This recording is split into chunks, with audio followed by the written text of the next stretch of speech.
You know, every single day, literally billions of dollars from criminal activity are being disguised and funneled through the global financial system. It's happening right under our noses. So today, we're going to go behind the scenes and take a look at the high-stakes world of anti-money laundering and know your customer. This is the invisible front line in that fight, and we're going to break down exactly how it works. And really, it all boils down to this one question.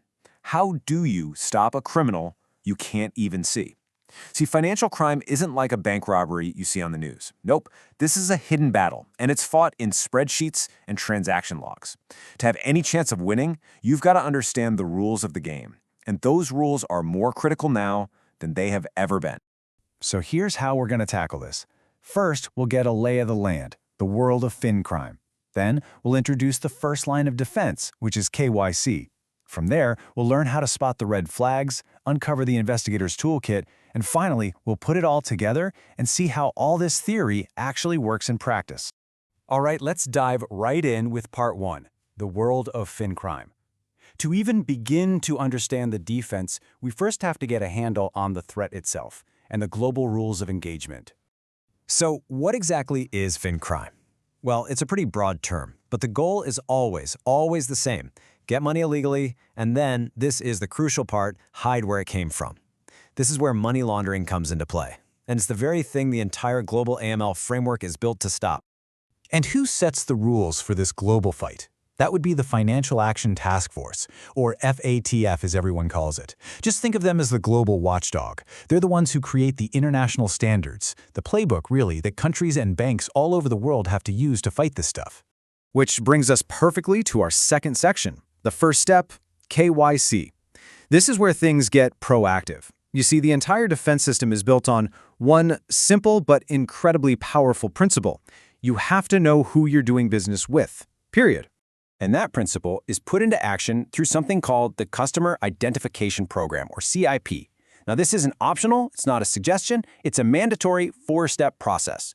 A bank has to collect identifying information, then they have to verify it with official documents, like a passport, record how they did it, and finally check that person's name against official government watch lists for known criminals or terrorists. Right, but not every customer is the same, so the checks aren't the same either. And this is where due diligence comes in. For most people, you and me, the standard customer due diligence, or CDD, is plenty.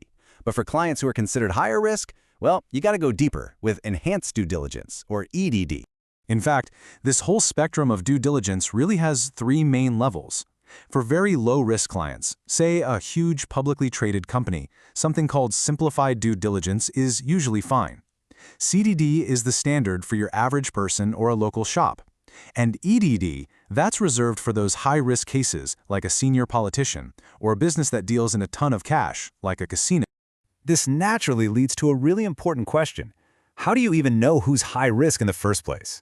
And that brings us to our third section, spotting the red flags. This is where an analyst really puts on their detective hat.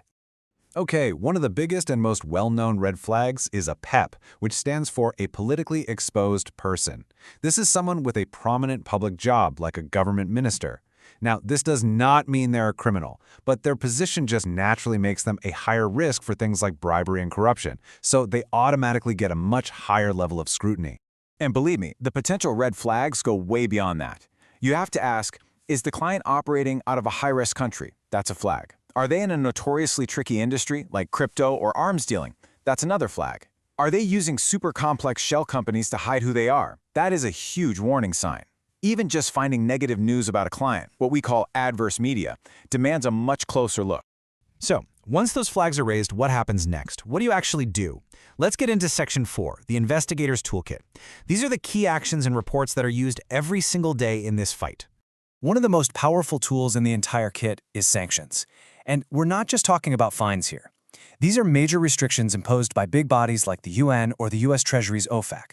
They can freeze a person's assets completely and make it illegal for anyone to do business with them.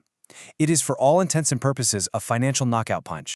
Another key tool is simply asking the right questions about the money. And there's a really crucial difference between these three terms. Source of funds, or SOF, is specific. Where did the money for this transaction come from? Source of wealth, or SOW, is the big picture. How did you build your entire fortune over your lifetime? And source of income, that's just about your regular paycheck. Knowing which one to ask and when is an absolutely critical skill. Now, these tools all support 3 core ongoing processes. You've got transaction monitoring systems that are constantly scanning for weird activity. You have sanction screening, which is always checking customer names against those official watch lists. And if an analyst spots something that just feels wrong and can't be explained, they file a suspicious activity report, or a SAR, with the government. That is the official alarm bell. So, let's bring it all home with our final section, from theory to practice. How do all these different pieces, the rules, the tools, the red flags, fit together into one coherent strategy? It all comes down to one single guiding philosophy, the risk-based approach. This is the central idea that connects every single thing we've talked about. You just can't treat every customer the same, so you have to match your effort to the level of risk. Low-risk customers, they get simple, quick checks. But high-risk customers, they get a deep, resource-intensive investigation. It's all about focusing your firepower where the danger is actually greatest. And check this out. Here's how this knowledge translates into the real world. This quote, it's pretty much the perfect thing to say if you're interviewing for an AML job. It shows you get the difference between managing high-risk clients, which is EDD, and the more structured, process-focused work of onboarding new customers. It proves you don't just know the buzzwords, you actually understand how they apply. So we'll end with this question for you to think about. We've covered the fundamental rules of the game, the tools, the red flags, the core strategy. But financial criminals, they are always adapting, always finding new ways to cheat the system. So now that you know the rules, where would you look for the next threat? Because that, right there, is the constant challenge at the very heart of fighting financial crime. Thanks so much for tuning in.